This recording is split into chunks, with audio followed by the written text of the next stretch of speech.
at the harbor, the first of the lobster boats chugging across the quiet water in the murky pre-dawn light. Patrick kissed the top of her head. He was paunchy and gray-haired himself, and as good a man as Olivia had ever known. "You're morbid, Aunt Olivia. I'm talking to your doctor about antidepressants to smooth out your moods. There's nothing wrong with my moods." He laughed and winked at her on his way out, as if he didn't have a care in the world. Olivia knew better. She abandoned her obituary and rolled a fresh sheet of paper into her IBM.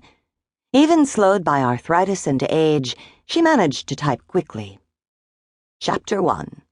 She scrolled down a few lines and stopped.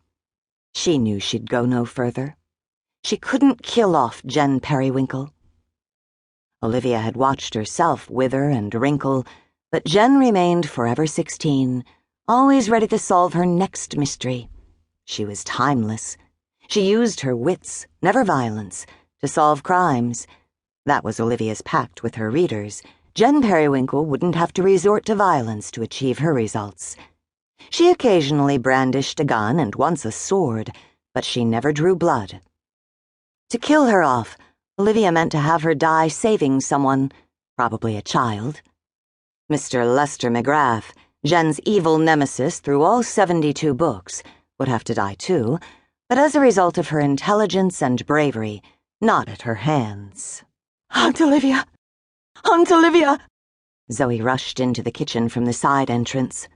Olivia hadn't noticed the sun had come up, and she didn't have a good sense of how much time had passed since Patrick was here. An hour? The sun sparkled on the harbor waters and reflected the stunning fall foliage. Boats were out. Olivia tried to focus on Zoe, but realized something was terribly wrong and wanted to dive back into Jen Periwinkle's fictional world. "Oh, Aunt Olivia." Zoe seemed to be trying to pull herself together. She was clearly shaken, her face pale, her running clothes matted with sweat and something else. Dark stains. Her running shoes were soaked. "I didn't want you to hear the news from someone else. God." Her eyes, blue with gray flecks like Olivia's baby brother's, filled with tears. "Dad's dead." Olivia saw now that the dark stains were blood. It had spattered on Zoe's gray shirt and shorts. She tried to speak, but nothing came out. "He was shot. I found him on my run." "But he was just here. He stopped in to see me like he always does." "Where? Where did you find him?" "In the nature preserve. Stort's Cove." Zoe raked a shaking hand through her short blonde curls. Her experience as a Maine State Police detective, accustomed to dealing with crime scenes, facts, and evidence, not helping her now. But this was different. This was her father. "The Marine Patrol, State Police, and local police are there now. I have to go back." "Of course. Christina? She's meeting me there." The tears spilled down her pale cheeks, and when she wiped them with her fingertips, they mixed with her father's blood. "Is Betsy here? I don't want to leave you alone." Olivia nodded. Betsy O'Keefe was her live-in caregiver, a concession Olivia had made 2 years ago in order to be able to continue living in her house.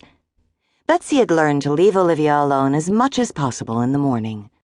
The nature preserve was her own doing, Olivia thought. She'd bought up the land with earnings from her books and created a non-profit organization to maintain it. And now Patrick had been killed there. Murdered. Olivia raised one hand, and Zoe took it, squeezed back gently and sobbed. She looked like a young woman who'd just lost her father, not the young woman Olivia had seen only yesterday, so confident and determined, preparing to head to Quantico for her 16 weeks of training at the FBI Academy. Patrick was proud of her, but worried about her zest for adventure, her need to push herself. His father was the same way, and died young in the line of duty. He was afraid Zoe would too. Instead, he had. "I'll see you later. Okay?" Zoe whispered. "Yes, dear. Of course. I love you." "I love you too."